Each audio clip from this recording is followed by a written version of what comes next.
Hello guys, I welcome you all to the NG Gate. This is Mitul Mehta.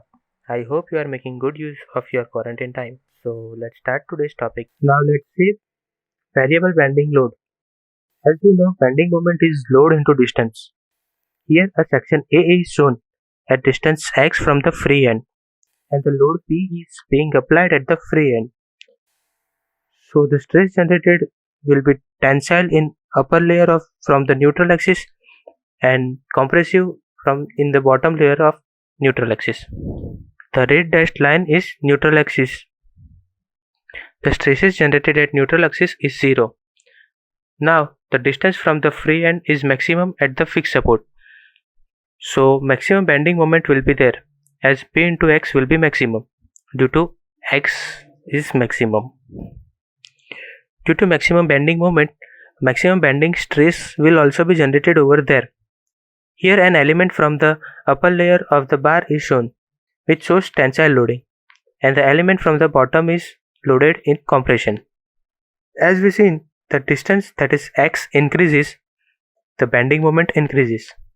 So the bending moment diagram will be somewhat like this, increasing linearly towards the fixed support, as the maximum bending moment will be at the fixed support.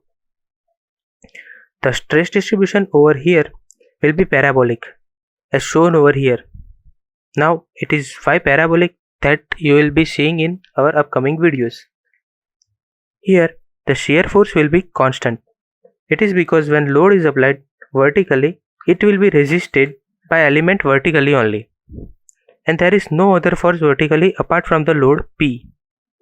So no additional resistance will be there. So shear force will be constant. Here an element at two sections AA and BB, that is at the support, is shown. As you can see, the shear force is only in the vertical planes. The forces shown with the red arrows are the axial force generated due to the bending moment. So now let's talk about how the bar should be designed. Design is always done by keeping in mind the critical sections. Here the critical section, or say critically loaded section, is the one that is section BB near the fixed support, or say at exactly the fixed support. As maximum stresses are generated over the fixed support, so design is done for that section. Now if you talk about the critical elements, then they are the top and bottom elements at the fixed support that are shown over here. Now let's talk about constant bending. Here, as shown, the bar is subjected to constant bending at free end. Couple is applied at the free end. The distance between two forces is x. So bending moment is P into x. Now here, bending moment is independent from the distance of the cross section from the free end, which was not the same in the earlier loading system that we seen. As we seen in earlier loading, it was dependent on the x, which is variable throughout the bar. So now the stress distribution over the bar is shown. The bending stress distribution is same at all the sections, as the bending moment is independent from the distance from the free end. Here the bending stress will be same even at the fixed support also. The maximum stress will be at the upper and bottom layer of the bar. The stress at neutral axis will be 0, and the direction of the stress is opposite in upper and bottom layer of the bar from the neutral axis. Here the element at fixed support at upper and bottom layer is shown. In upper part, tensile stress is there, and in lower part, equal and opposite compressive stress is generated. Now bending moment diagram is shown. As we discussed, bending moment is constant throughout the bar. So a straight horizontal line is shown, and the arrows of the equal length shows that the bending moment is equal. Here there is no vertical force, so no shear force to resist it, and shear force line is at the 0 line. Here element at section AA and BB is shown. Forces shown by the red arrow are there to resist the bending moment. Here length of the arrows is same, that shows bending stress are same. Now here all sections are loaded same, so the all sections are critical. So design can be done according to any section. But here critically loaded elements are only two, that is top and bottom layer elements, as there is maximum stress is generated over there.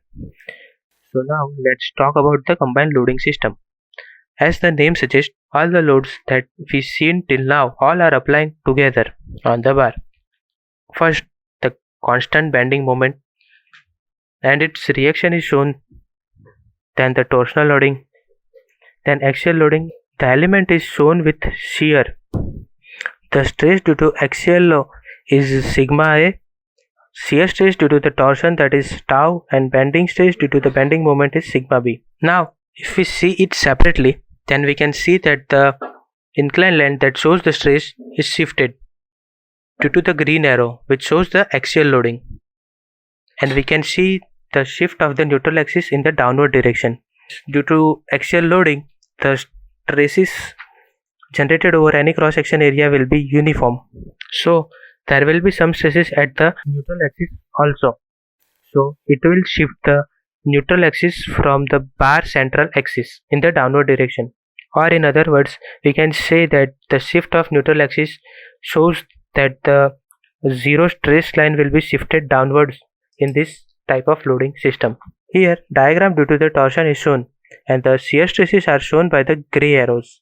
Now an element is shown separately.